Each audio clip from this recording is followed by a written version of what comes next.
جب حضرت امیر معاویہ رضی اللہ تعالی عنہ کے انتقال کی خبر کوفہ پہنچی اور ساتھ ہی یہ بھی پتہ چلا کہ امام حسین اور حضرت عبداللہ بن زبیر نے یزید کی بیعت سے انکار کر دیا ہے، تو کوفہ میں ایک زبردست ہلچل مچ گئی۔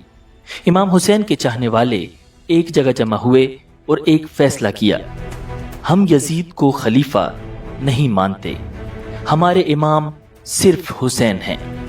اب وہ لوگ امام حسین کو خط لکھنے لگے، آپ فوراً کوفہ آئیں، ہم سب آپ کے ہاتھ پر بیعت کریں گے، یہاں کے گورنر نعمان بن بشیر کو ہم نکال دیں گے۔ اب ڈیلی بیسس پر امام حسین کو کوفہ سے خط آ رہے تھے اور سب میں یہی ریکویسٹ تھی، آ جائیں یا حسین، ہم آپ کے ساتھ ہیں۔ اس کریٹیکل سچویشن میں بھی امام حسین ایموشنل ہونے کے بجائے نہایت حکمت سے کام لے رہے تھے۔ انہوں نے اپنے چچا زاد بھائی حضرت مسلم بن عقیل رضی اللہ تعالی عنہ کو بلایا اور فرمایا، تم میرے بھروسے کے آدمی ہو، تم کوفہ جاؤ، وہاں کے حالات دیکھو، اگر تمہیں یقین ہو جائے کہ لوگ واقعی میرا ساتھ دینا چاہتے ہیں تو مجھے لکھ بھیجنا، میں فوراً آ جاؤں گا۔ حضرت مسلم بن عقیل رضی اللہ تعالی عنہ مدینہ گئے، مسجد نبوی میں نماز پڑھی، اپنے گھر والوں کو اللہ کے حوالے کیا اور کوفہ کے سفر پر روانہ ہو گئے۔ کچھ ہی دن بعد وہ کوفہ پہنچ گئے اور وہاں مختار بن ابی عبید نامی شخص کے گھر میں قیام کیا۔ اب جب لوگوں کو پتہ چلا کہ مسلم بن عقیل کوفہ پہنچ چکے ہیں تو بہت بڑی تعداد میں لوگ ان سے ملاقات کے لیے آنے لگے۔ جو بھی ان سے ملنے آتا وہ اسے امام حسین کا خط پڑھ کر سناتے، فوراً سننے والے کی آنکھوں سے آنسو بہنے لگتے۔ چند ہی دن میں حضرت مسلم بن عقیل کو آئیڈیا ہو گیا تھا کہ یہاں تو لوگ یزید سے سخت تنگ آ چکے ہیں اور سبھی جلد از جلد امام حسین کے ہاتھ پر بیعت کرنا چاہتے ہیں، تو انہوں نے خود امام حسین کے لیے بیعت کرنا شروع کر دی۔ کچھ ہی دنوں میں تقریباً 18,000 افراد نے امام حسین علیہ السلام کے لیے بیعت کر لی۔ یہ اتنی بڑی تعداد تھی کہ مسلم بن عقیل نے فوراً امام حسین کو خط لکھ دیا، اب آ جائیں یا حسین، حالات مکمل طور پر ہمارے فیور میں ہیں، پورا عراق آپ کے ساتھ ہو جائے گا اور امت کی یزید سے جان چھوٹ جائے گی۔ لیکن اللہ رب العزت کو کچھ اور ہی منظور تھا۔ ادھر مسلم بن عقیل نے خط بھیجا اور ادھر کوفہ کے حالات بدلنے لگے۔ یزید کو خبر مل گئی کہ کوفہ میں مسلم بن عقیل بیعت لے رہے ہیں۔ اس وقت کوفہ کے گورنر نعمان بن بشیر تھے۔ یہ بہت ہی نیک اور رحم دل صحابی تھے۔ انہوں نے جاننے کے باوجود حضرت مسلم بن عقیل کے خلاف کوئی سخت ایکشن نہیں لیا تھا، مگر کوفہ میں یزید کے سپورٹرز بھی موجود تھے۔ ایک شخص عبداللہ بن مسلم نے یزید کو خط لکھ دیا، اگر کوفہ تمہیں چاہیے تو یہاں نعمان بن بشیر جیسا کمزور آدمی نہیں چلے گا، کسی طاقتور بندے کو فوراً بھیجو، ورنہ کوفہ تمہارے ہاتھ سے نکل جائے گا۔ یہ سن کر یزید نے فوراً نعمان بن بشیر کو ہٹا کر عبید اللہ بن زیاد کو کوفہ اور بصرہ دونوں کا گورنر بنا دیا اور حکم دیا، فوراً کوفہ جاؤ، مسلم بن عقیل کو ڈھونڈ کر یا تو کوفہ سے نکال دو اور یا پھر ان کو قتل کر دو۔ ابن زیاد نے حکم ملتے ہی کوفہ جانے کی تیاری شروع کر دی۔ اب کوفہ کے حالات تیزی سے بدلنے والے تھے، مگر اسی دوران بصرہ میں بھی ایک بہت ہی امپورٹنٹ واقعہ پیش آیا۔ امام حسین علیہ السلام نے بصرہ کے کچھ بڑے لوگوں کو ایک سیکرٹ خط بھیجا۔ اس خط میں میسج بالکل کلیئر تھا، وہ یہ، آپ سب دیکھ رہے ہیں کہ رسول اللہ صلی اللہ علیہ وسلم کی سنت مٹائی جا رہی ہے اور نئی نئی بدعتیں پھیلائی جا رہی ہیں، آئیں کتاب اللہ اور سنت رسول صلی اللہ علیہ وسلم کو بچائیں اور اللہ کے احکام کو امپلیمنٹ کرنے کے لیے میرے ساتھ کھڑے ہوں۔ ابن زیاد اس وقت بصرہ میں ہی موجود تھا۔ یہ خط بھیجا تو بہت رازداری سے گیا تھا، مگر کسی طرح ابن زیاد کے ہاتھ لگ گیا۔ ابن زیاد خط دیکھتے ہی غصے سے لال پیلا ہو گیا اور فوراً قاصد کو قتل کر دیا۔ پھر اس نے بصرہ کے سب لوگوں کو اکٹھا کیا اور دھمکی دیتے ہوئے کہا، جو میری بات مانے گا اس کے لیے آسانی ہے، جو مخالفت کرے گا اس کے لیے میں ایک دردناک عذاب ہوں۔ پھر اس نے اعلان کیا، مجھے یزید نے حکم دیا ہے کہ فوراً کوفہ جاؤں۔ اس نے اپنے بھائی عثمان بن زیاد کو اپنا جانشین بنایا اور خود اپنے ساتھیوں کو لے کر کوفہ کی طرف روانہ ہو گیا۔ ادھر کوفہ کے لوگ تو امام حسین علیہ السلام کی آمد کے انتظار میں بیٹھے تھے۔ چونکہ بہت سے لوگ امام حسین کو شکل سے نہیں پہچانتے تھے، تو جیسے ہی ابن زیاد شہر کی گلیوں میں داخل ہوا تو لوگ سمجھے کہ شاید امام حسین آ گئے ہیں، اور ہر طرف سے آوازیں آنے لگیں، مرحبا بک یا ابن رسول اللہ صلی اللہ علیہ وسلم، اے رسول اللہ صلی اللہ علیہ وسلم کے بیٹے، آپ کو خوش آمدید۔ ابن زیاد خاموشی سے یہ منظر دیکھ رہا تھا، دل ہی دل میں جل رہا تھا۔ اس نے دیکھا کہ شہر پر تو امام حسین کا قبضہ ہو چکا ہے۔ اگلے ہی دن ابن زیاد نے کوفہ کے لوگوں کو جمع کیا اور ایک بہت چالاکی سے بھری ہوئی تقریر کی۔ اس نے کہا، یزید نے مجھے یہاں کا حاکم بنایا ہے، جو مظلوم ہو میں انصاف دوں گا، جو حق سے محروم ہے اسے حق دوں گا، جو فرما بردار ہے میں اس کا دوست ہوں، لیکن جو نافرمان ہوگا اس کے لیے میرا کوڑا اور تلوار تیار ہے۔ پھر وہ کھل کر بولا، سمجھ لو جو یزید کی اطاعت نہیں کرے گا یا جس پر شک بھی ہوگا اسے بخشا نہیں جائے گا۔ میری بات مانو ورنہ نتائج کے لیے تیار رہو۔ اب کوفہ کی فضائیں بدل چکی تھیں۔ پہلے جہاں ہر طرف حسین حسین ہو رہا تھا، اب ہر طرف ڈر اور خوف پھیل چکا تھا۔ ادھر مسلم بن عقیل جو کہ اس وقت مختار بن ابی عبید کے گھر پر ٹھہرے ہوئے تھے، انہوں نے جب ابن زیاد کی سخت دھمکیوں والی تقریر سنی تو ان کو یہ خطرہ محسوس ہوا کہ اب کسی بھی وقت ان کا پتہ لگایا جا سکتا ہے، اور اگر کسی نے مخبری کر دی تو پوری تحریک خطرے میں پڑ سکتی ہے۔ اس لیے انہوں نے فوری طور پر جگہ بدلنے کا فیصلہ کیا۔ وہ چپکے سے نکلے اور کوفہ کے ایک باعزت بزرگ ہانی بن عروہ کے دروازے پر پہنچے۔ دستک دی، ہانی بن عروہ باہر آئے۔ وہ مسلم بن عقیل کو اپنے دروازے پر دیکھ کر حیران رہ گئے۔ مسلم بن عقیل نے کہا، میں آپ کے پاس پناہ لینے آیا ہوں۔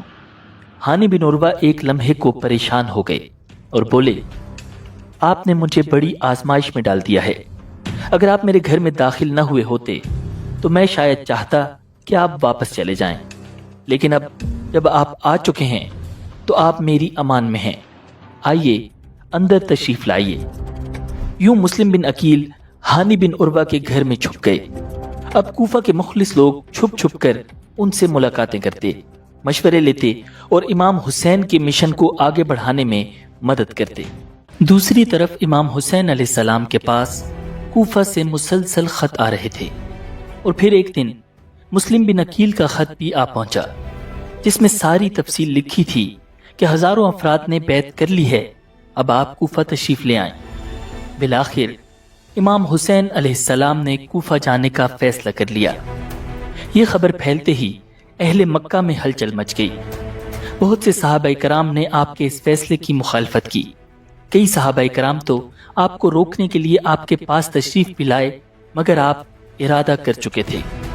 جب حضرت ابن عباس رضی اللہ تعالی عنہ کو امام حسین کے فیصلے کا علم ہوا تو وہ آپ کے پاس آئے۔ دل میں اضطراب تھا، چہرے پر پریشانی۔ انہوں نے پوچھا، کیا یہ سچ ہے کہ آپ کوفہ جا رہے ہیں؟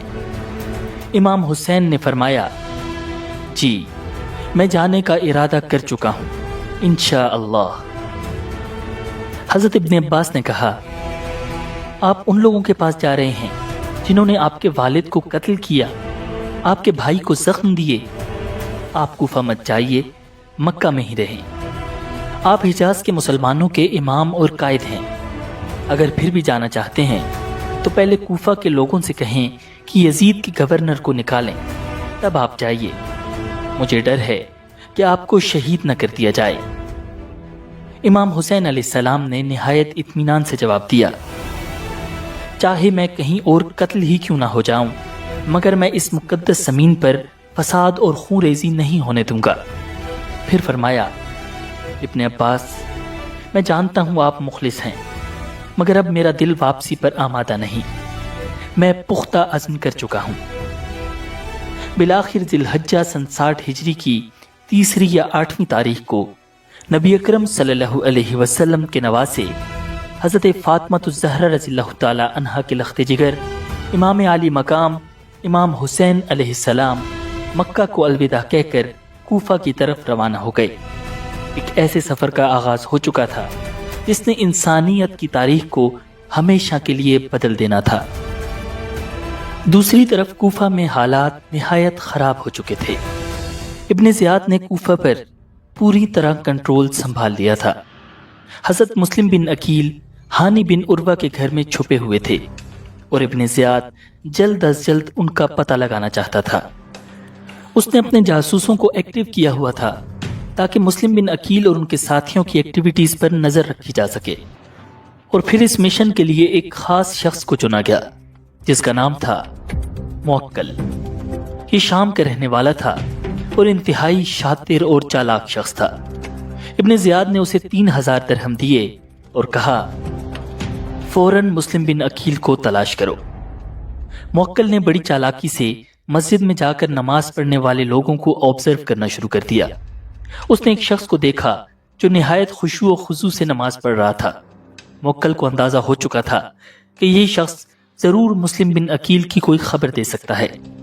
موکل ان کے پاس جا کر بیٹھا اور بڑی ہوشیاری سے کہا، میرا تعلق شام سے ہے اور میں اہل بیت سے بہت محبت رکھتا ہوں۔ اللہ نے میرے دل میں اہل بیت کی محبت ڈال دی ہے۔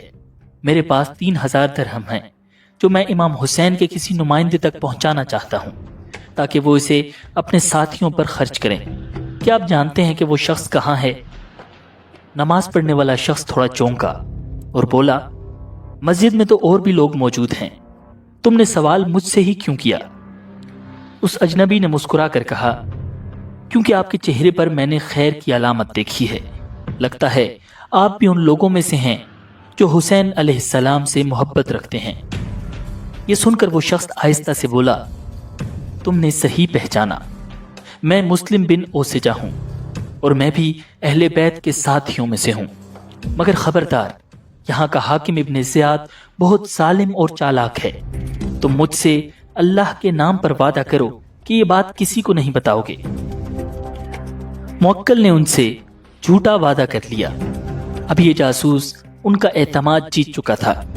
آہستہ آہستہ اس نے حضرت مسلم بن عقیل تک بھی ایکسس حاصل کر لی۔ وہ دن میں ان کے ساتھ رہتا، ہر بات نوٹ کرتا اور رات کو ابن زیاد کو رپورٹ کر دیتا، یہاں تک کہ ایک دن اس نے سب سے بڑی اطلاع دے دی، وہ یہ کہ مسلم بن عقیل ہانی بن عروہ کے گھر میں چھپے ہوئے ہیں۔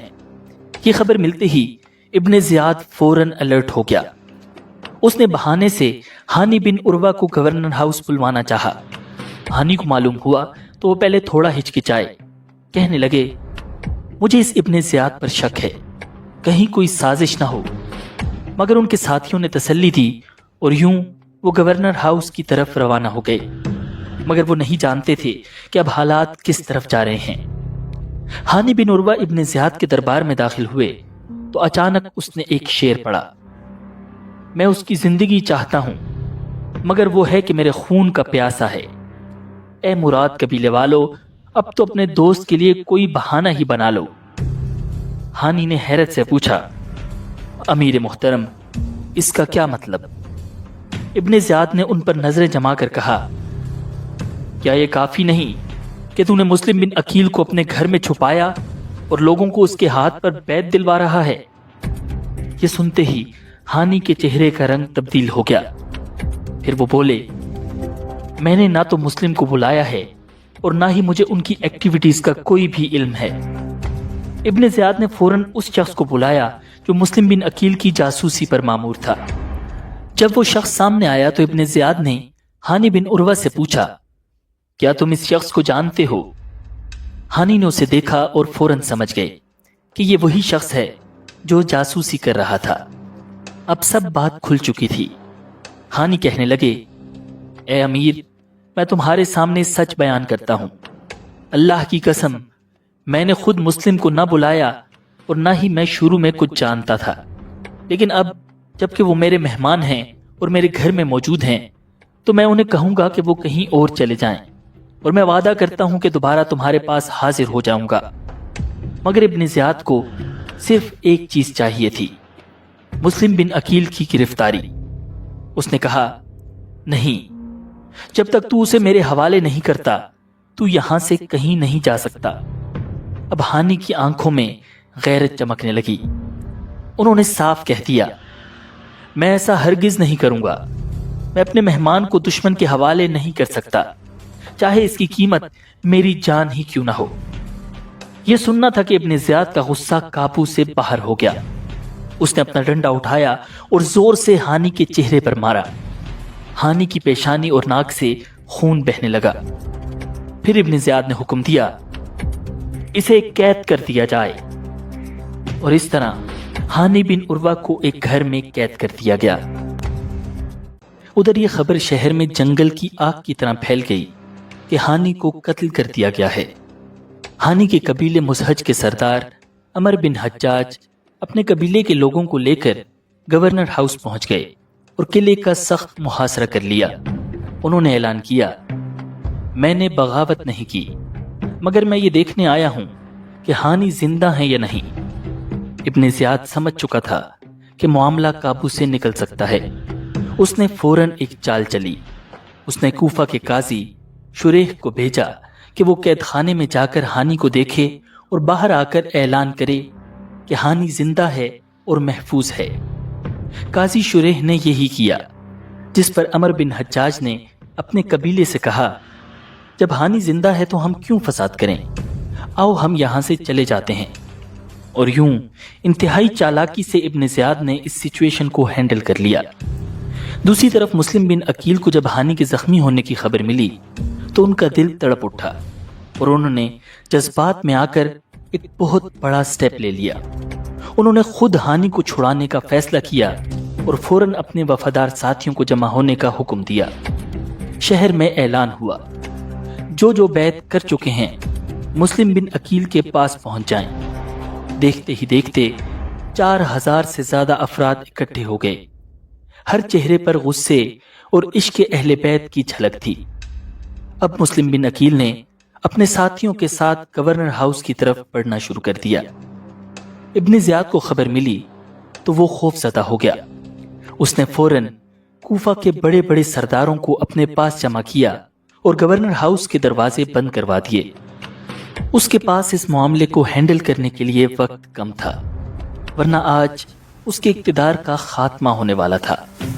حضرت مسلم بن عقیل اور ان کے ساتھیوں نے گورنر ہاؤس کو گھیر لیا تھا۔ ابن زیاد کا شاطر ذہن تیزی سے چل رہا تھا۔ اس نے فوراً ایک چال سوچی اور کوفہ کے سرداروں سے کہا، جاؤ، باہر جاؤ اور اپنے اپنے قبیلے کے لوگوں کو واپس جانے کا کہو۔ ان لوگوں سے کہو کہ اگر وہ نہ ہٹے تو ان کے پیسے بند کر دیے جائیں گے، انہیں شہر سے نکال دیا جائے گا اور انہیں سخت ترین سزائیں دی جائیں گی۔ وہ جانتا تھا کوفہ کے لوگ ڈرپوک اور مفاد پرست ہیں۔ ان سرداروں نے باہر جا کر اپنے اپنے قبیلے والوں کے سامنے یہ اعلان کرنا شروع کر دیا۔ جوں وقت گزرتا جا رہا تھا، لوگوں پر اس نفسیاتی چال کا اثر بڑھتا جا رہا تھا۔ اب تو ان لوگوں کے گھروں کی عورتیں بھی آ کر انہیں واپسی کا کہنے لگیں۔ تم کس کے لیے لڑ رہے ہو؟ اپنی جان کا سوچو، اپنے بچوں کا سوچو۔ حکومت سے ٹکر لوگے تو زندہ کیسے رہو گے؟ آہستہ آہستہ کوفہ کے لوگ حضرت مسلم بن عقیل کو چھوڑ کے جانے لگے۔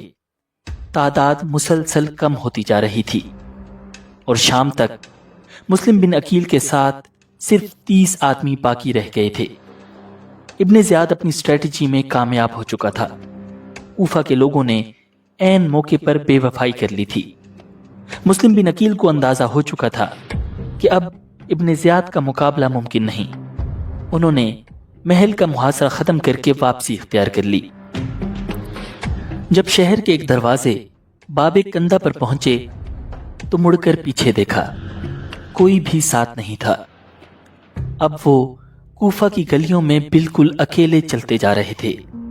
نہ رستہ معلوم تھا، نہ کوئی ٹھکانہ تھا، بالکل تنہا، بے یار و مددگار۔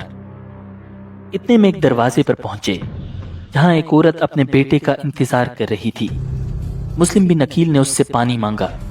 عورت نے پانی دیا، مسلم نے پی لیا اور وہیں بیٹھ گئے۔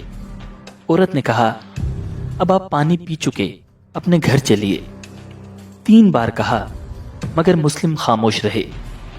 پھر اس عورت نے ذرا سختی سے کہا، میں آپ کو ادھر نہیں بیٹھنے دوں گی، آپ اپنے گھر جائیے۔ مسلم نے دکھی دل سے کہا، میں مسلم بن عقیل ہوں، حسین ابن علی کا نمائندہ، نہ میرا کوئی گھر ہے نہ خاندان، میرے ساتھیوں نے میرے ساتھ دھوکہ کیا ہے، کیا تم مجھے پناہ دو گی؟ عورت کا دل پگھل گیا۔ اس نے کہا، آئیے اندر تشریف لائیے۔ اس نے مسلم کو کھانا دیا مگر مسلم نے کچھ نہ کھایا۔ کچھ دیر بعد اس کا بیٹا بلال گھر آ گیا۔ اسے شک ہوا کہ ماں بار بار کمرے میں کیوں جا رہی ہے۔ ماں نے پہلے تو اس سے بھی چھپایا مگر پھر وعدہ لے کر سچ بتا دیا۔ دوسری طرف جب ابن زیاد کو خبر ملی کہ محل کے ارد گرد شور اور ہنگامہ ختم ہو گیا ہے تو اس نے فوراً مسجد میں جا کر اعلان کیا، اگر مسلم بن عقیل کسی کے گھر سے پکڑا گیا تو اس شخص کو بھی قتل کر دیا جائے گا اور جو اطلاع دے گا اسے انعام دیا جائے گا۔ اس کے بعد حکم دیا گیا، شہر کے تمام دروازوں پر پہرا لگا دو، ہر گلی، ہر محلے، ہر گھر کی تلاشی لو۔ اس عورت کا بیٹا بلال خوف زدہ ہو گیا۔ اسے لگا کہ وہ ہمارے گھر سے پکڑے جائیں گے تو ہم بھی پھنس جائیں گے، تو اس نے خود ہی جا کر مخبری کر دی۔ یہ خبر ملتے ہی ابن زیاد نے فوراً مسلم بن عقیل کی گرفتاری کا حکم جاری کر دیا۔ محمد بن اشعث کی کمانڈ میں 70 سپاہیوں کا ایک دستہ فوراً روانہ ہوا۔ جب مسلم بن عقیل نے گھر کے باہر سپاہیوں کی آوازیں سنی تو وہ تلوار لے کر دروازے پر آ گئے، اور پھر امام حسین کے اس جانثار سپاہی نے اکیلے ہی 70 سپاہیوں کا مقابلہ شروع کر دیا۔ سپاہی آگے بڑھنے کی کوشش کرتے مگر مسلم بن عقیل کی تلوار کا سامنا نہ کر پاتے، پھر پیچھے ہٹ جاتے۔ دشمن جب قابو نہ پا سکے تو چھتوں پر چڑھ گئے، اوپر سے پتھر پھینکنے لگے اور ساتھ ہی گھر میں آگ لگا دی۔ تب محمد بن اشعث نے مسلم بن عقیل کو پکارا، تم اپنی جان ضائع مت کرو، میں وعدہ کرتا ہوں کہ تمہیں نہ قتل کیا جائے گا نہ مارا جائے گا، ہم تمہیں امان دیتے ہیں۔ مسلم بن عقیل اب لڑتے لڑتے تھک چکے تھے، زخموں سے نڈھال ہو کر دیوار سے لگ کر بیٹھ گئے۔ پھر انہیں ایک سواری پر بٹھایا گیا اور ان کے ہتھیار چھین لیے گئے۔ مسلم نے زخمی لہجے میں کہا، یہ پہلا وعدہ توڑ دیا گیا، امان دینے کے بعد ہتھیار چھینے جا رہے ہیں۔ محمد بن اشعث بولا، فکر نہ کرو، تمہارے ساتھ کچھ برا نہیں ہوگا۔ لیکن مسلم جانتے تھے کہ یہ سب باتیں فریب ہیں۔ اس وقت مسلم بن عقیل کی آنکھوں سے آنسو بہنے لگے۔ ایک سپاہی طنزیہ انداز میں بولا، جس نے ایسی بغاوت کی ہو اسے رونے کا کیا حق ہے؟ مسلم بن عقیل نے گہری سانس لے کر کہا، میں اپنی جان پر نہیں رو رہا، میں امام حسین اور ان کے اہل بیت پر رو رہا ہوں، جو میرے ہی خط کی وجہ سے یہاں آ رہے ہیں، اور ان کے ساتھ بھی تم وہی کرو گے جو تم نے میرے ساتھ کیا ہے۔ پھر انہوں نے محمد بن اشعث کو دیکھا اور آہستہ آواز میں کہا، تم نے مجھے امان دی ہے مگر میرا دل کہتا ہے تم میرے لیے کچھ نہیں کر پاؤ گے، تمہاری بات کوئی نہیں مانے گا اور مجھے قتل کر دیا جائے گا۔ پھر بولے، اب اگر کچھ کرنا چاہتے ہو تو بس ایک کام کرو، ایک آدمی فوراً امام حسین کے پاس روانہ کر دو اور ان سے میرا سلام کہنا اور کہنا، یا حسین واپس پلٹ جائیے، کوفہ نہ آئیے۔ یہ وہی لوگ ہیں جنہوں نے آپ کے بابا حضرت علی کرم اللہ وجہ الکریم کو تنہا کر دیا تھا، جن کی بے وفائی سے تنگ آ کر آپ کے والد اپنی موت کی تمنا کیا کرتے تھے۔ ان کے خطوط پر یقین نہ کیجیے، آپ اور آپ کے اہل بیت کے لیے خطرہ ہے، واپس چلے جائیے۔ محمد بن اشعث نے کہا، واللہ میں تمہارا پیغام ضرور امام حسین تک پہنچاؤں گا اور ابن زیاد کو بھی بتاؤں گا کہ میں نے تمہیں امان دی ہے۔ پھر اس نے اپنے ایک وفادار آدمی کو بلایا اور اسے خط دے کر امام حسین کی طرف روانہ کر دیا۔ اب حضرت مسلم کو ابن زیاد کے سامنے پیش کیا گیا۔ ابن اشعث نے جاتے ہی کہا، میں نے انہیں امان دے کر حاضر کیا ہے۔ ابن زیاد نے غصے سے جواب دیا، ہم نے تمہیں امان دینے کے لیے نہیں بھیجا تھا، تمہارا کام صرف گرفتار کرنا تھا۔ اور یوں اس نے محمد بن اشعث کی امان کو رد کر دیا۔ مسلم بن عقیل کو احساس ہو چکا تھا کہ اب موت قریب ہے۔ انہوں نے ابن زیاد سے کہا، مجھے چند باتیں وصیت کرنے کی اجازت دی جائے۔ ابن زیاد نے اجازت دے دی۔ مسلم نے دربار میں نظر دوڑائی اور عمر بن سعد بن ابی وقاص کو دیکھا تو اس سے کہا، عمر، میرے اور تمہارے درمیان رشتہ داری ہے، میں تم سے ایک بات کرنا چاہتا ہوں مگر علیحدگی میں۔